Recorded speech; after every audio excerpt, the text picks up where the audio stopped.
Moje meno je Dorota Fidovská a ja som vám doniesla hlavne veci z posledného obdobia, to znamená hlavne z tohto roku. Toto je budova Ringturmu v centre Viedne, niečo také ako náš Wanderlag, ale na viedenský spôsob, takže podstatne väčšie. Zavolali ma dať nejaký návrh, oslovili dať návrh vlastne na toto celé zahalenie, celé budovy. Takže aj po tej zadnej strane je. A urobila som, vlastne som sa snažila približiť sa čo najviac k tomu celkovému priestoru. Takže som zvolila bledomodru, ktorá trochu korešponduje s priestorom celkovým, s oblohou a vlastne sú tam tri postavy, ktoré objímali celú budovu. Takže to je... No a toto som chcela nadviazať na takú staršiu prácu. To je 2011 v Žiline. To sú vlastne inštalácie malieb mojich svätých. To volá, že žltý priestor.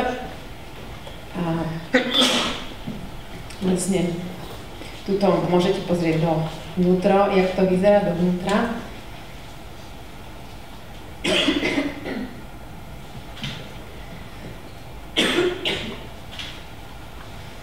Tam sú vlastne postavy svätých, to je svätá Agáta, ktorá sa drží za prsia, tuto je svätá Lucia, tuto vidíte svätú Luciu. A vlastne to sú práce, z ktorých som predtým vychádzala, ktorých aj pokračujem ďalej. No a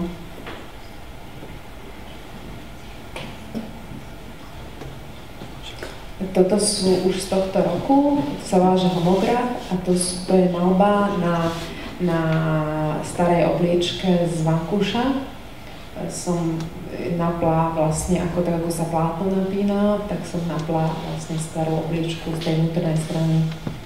Sa to volá homograf. Toto je ďalší homograf, že som oslovila model, s ktorým som dlhodobejšie pracovala, aby mi dal nejaký kúsok svojej odedzie.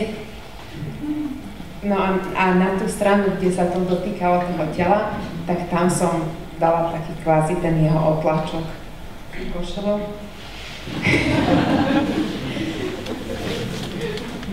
Tiež z vnútornej strany, takže toto je tá séria homografov. Toto vzniklo ešte v 2010, predošlé boli novšie. Toto je ďalšie, to sú gate a takto som vlastne aj ženské časti, aj tašku, aj vlastne všetky vlastne to, kde je to ľudské telo, som ho vlastne tam kvázi namalovala. Tuto vidíme celú inštaláciu, tuto je vankúš, tuto je košela, taška v Bienále z Pražského Bienále, toto je z Benátskeho Bienále, tam je kurátorka, ktorú som tam stretla. Proste vždy sa to viaže na toho konkrétneho človeka. Toto je celkom vtipný projekt, ktorý som kedysi... To sa volá, že Hniezda a to sú sociálne portréty. Toto vzadu je maturantka, toto je hlavná komisárka a toto je street artová, ateliérová street artistka. A vlastne je to... Vidíte, toto je tá hlavná komisárka. A vlastne je to tak, ako som predtým robila s perspektívnou skratkou, vlastne sa pozerala z vrchu nadol na človeka v maľbe, tak to sú vlastne skulptúry. Pôvodne som nimi komentovala sochu a objekt v meste, hej, v Bratislave. Toto sa volá atraktívna dôchodkyňa, to mám najradšej.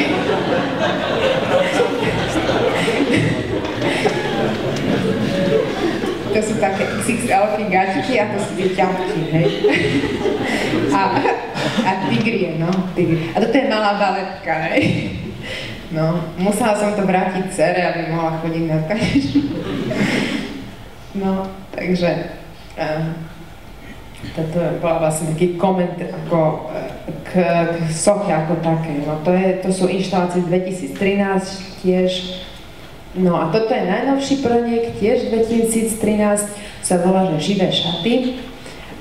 trochu zelenie do galérie, trošku BIA, organik, hej a tak ďalej, čo je teraz dôležité. Takže otvorite dvere a toto ako prvé vlastne vás obeje. A toto je už, vidíte, z tej opačnej strany. No, takže vlastne je to zase príspevok alebo môj komentár k tejto problematike. No. Som pozvala vlastne dizajnerku, ktoré som zadala, aby mi urobila šaty, ktoré sa dajú rozipsovať na plochoch, ktorých sa dajú robiť záhrada, takže ako prvé vidíte záhradu a až potom si uvedomíte, že sú to šaty vlastne vďaka tým fotkám. Takže tuto predstavujem prvé šaty, to sú strávy, takže sa to volá živé šaty. Toto je hore je horčica a dolu je redkvička. Tá vidíte, odpadáva oveľa viac. A horčica tam zase smrtí, no. Preto v galérii boli nakoniec iba tráva, lebo mesiac to tam polievali a potom zase prestali. Toto je žarucha, to už je posledné, no. To asi je poznáte sami. To sa tam spadla pred fotením. Celé šaty, ale ona je taká malá. Takže to sú už tie posledné, no, to je žarucha. Takže to sú také moje tohtoročné veci. Dovidenia.